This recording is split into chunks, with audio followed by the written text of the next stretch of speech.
I planned my novel to a T, but never expected my characters to do this.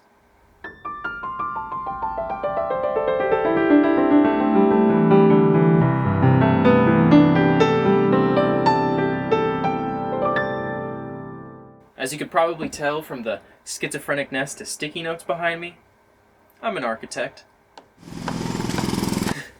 If you don't know what I'm talking about, there's two types of writers: gardeners and architects. Gardeners start with their opening sentence and flesh out their idea in real time, putting their characters in unique situations, then responding in kind. They don't know how the story ends until it ends, effectively putting themselves in their reader's shoes. Architects, on the other hand, plan and outline much of their stories before pen ever hits paper. They know exactly how their story will end and write toward it like their northern star, connecting plot points along the way. Now, these are George R.R. Martin's terms. I've heard them called elsewise, but the principle remains the same. They're planners and improvisers, and all writers exist somewhere on this spectrum. There's pros and cons and nuances to each, but that's not the point of this video.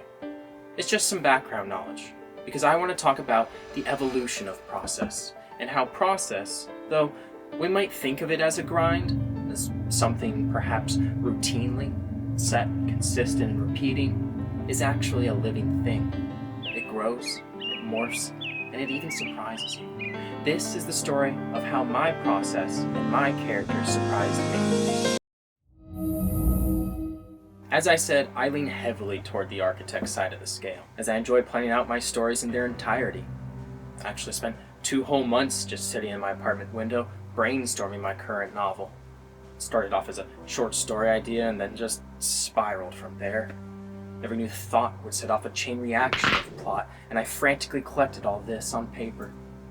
I then arranged and played with my ideas until eventually they formed a cohesive narrative. Then came more planning still. I mapped the momentum of my novel similar to Kurt Vonnegut's The Shape of Stories.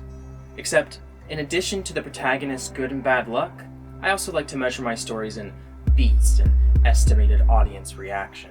At this point, everything's entirely abstract and theoretical, like chess strategies you find in textbooks rather than on the board. So by the time I finally open my word processor, I don't even know what my character's voice sounds like. But then I write. And it all starts to come together. The voice, the plot, the themes, and at the same time, it also starts to fall apart.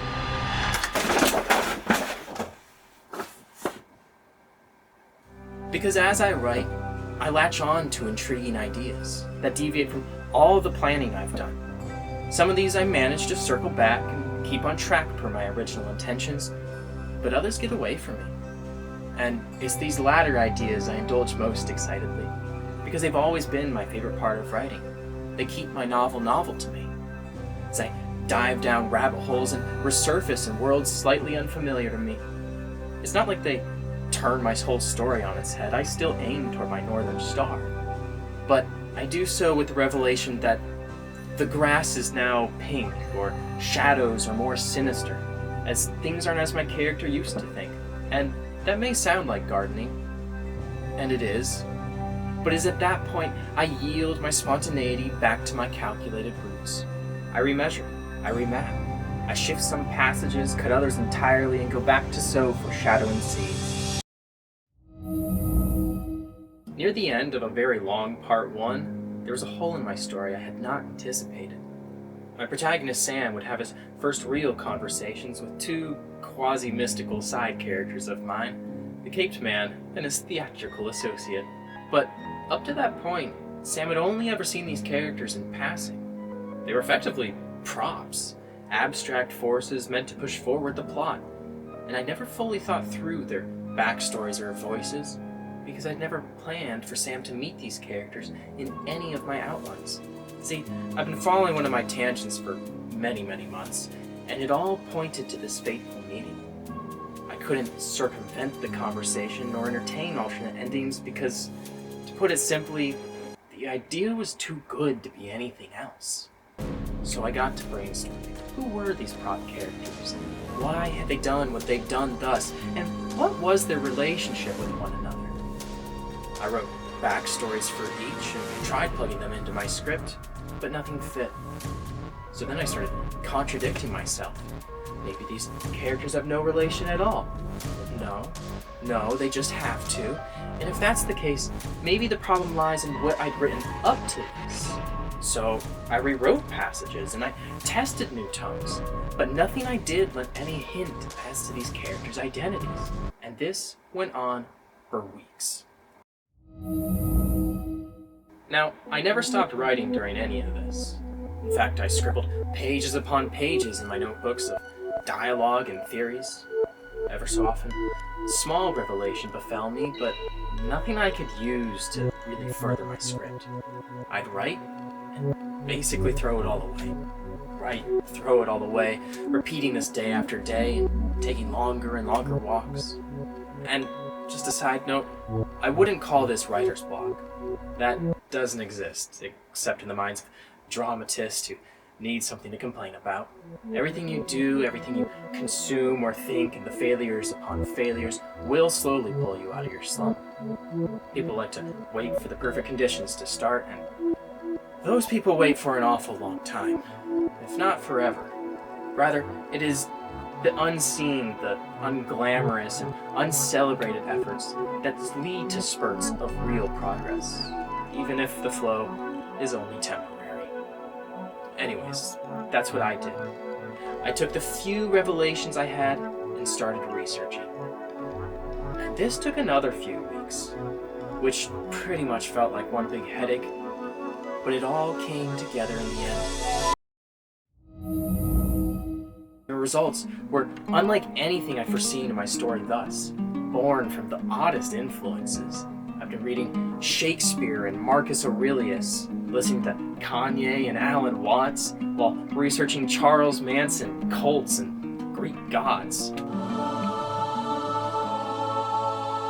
So I'll let you ponder the sum of all that for a minute. But believe it or not, it fit. Not with my outline per se. That required some editing, both forward and back, to smooth out the edges and get things back on track. But it was worth it. The results provided new context, a lovely undertone, and a dilemma for my character to deal with going forward. Which brings me to what I learned from all this. First of all, I want to describe the feeling of catharsis and its use as a barometer for good story. When you're running up against a wall, yet willingly choose to keep doing so, there comes a point where you go a bit mad because you're living in a state of impossibility. To break through that pattern, not by giving up, but by breaking through, is just...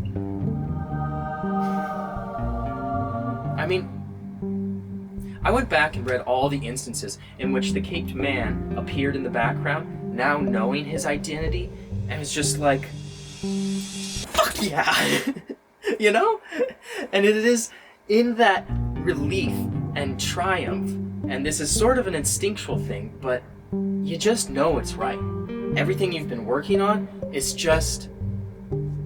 it's right. And I think the audience senses this too. Because just think of some of the most impossible moments you remember from books and movies. You know, when everything's going wrong and all the arcs are converging and you have no idea how things will end, never mind how they'll end well. And it's all rising in an emotional crescendo that we feel. We feel it in our bodies. The hope, the dread, anxiety, and confusion. Then everything resolves with the pull of a string. I don't know about you, but my skin crawls when that happens, because you just feel the tension wash away. Now, think of what the author was going through in writing that. Think of the problems stacking up, the prospective solutions dwindling, the doubt that creeps in as they second-guess their every decision, thus, as they second-guess their value as a writer, even as a human possibly, because they can't help but think, what was the point of writing everything else if my story has no ending? At any point, should this struggle grow too taxing, Deus Ex Machina will descend from above in all its blatant hackneyed glory, and we all know that disappointment. But should the author push through? Should they find that one string that unravels the whole knot? Well, here lies some of the most profound moments in story. I'm sure there's some examples in your mind of endings so good you can't imagine them in another way. And in those examples, do you really believe that ending could have been possible if the writer hadn't felt the problems to their very core? If they had not felt the impossibility and the catharsis? In Christopher Nolan's words, writing is a very emotional process. People always think of it as intellectual, but I think the actual writing is emotional. There are intellectual elements, but they still have to be emotional. If they're emotional in the story, they work. And he goes on to say, when I get it right, then I have to write from an emotional state. I have to write from an emotional perspective. See, good stories require that writers go through hell, because it is in that catharsis, the relief only achieved from a certain endured pain, that we know our stories are right. Because without that, you're what? Just writing according to templates? Which can make money, sure, but not an impact.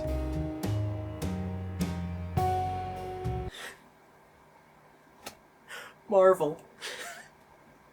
What I'm trying to say is, I've written arcs in my story where I've really felt something.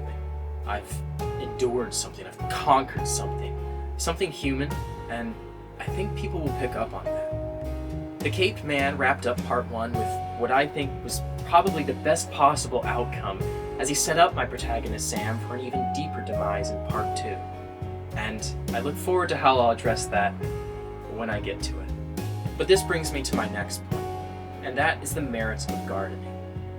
Because here's the thing, though it's not my default mode of writing, I see there's an authenticity to it. I mean, the fact that my own character surprised me more or less means it'll surprise readers too. And I think this goes for all emotions. If my own writing terrifies me, or it makes me laugh, or reflect, theoretically, others will have similar experiences. Actually, I know it does, because I hear my test readers as they sit on my couch and laugh in all the same places. Anyways, that brings me to my last point on the topic. How would this experience shape my process in the future? I think I may deliberately leave holes in future outlines. I can't exactly plan unplanned events, but if I stop short or gloss over bits, it could yield similarly interesting results. I don't think I'll ever fully let go of my control and architect habits, because there is a balance to be struck. I'll note that too much improvisation has led me down a few dead ends. That said, I will openly entertain future tangents, if not for the reinvigorating quality they have. What do you think? Does this fit with your own creative experiences? Let me know in the comments down below. And please, send this episode to someone who you think might benefit from the message. Word of mouth referrals will help the channel grow.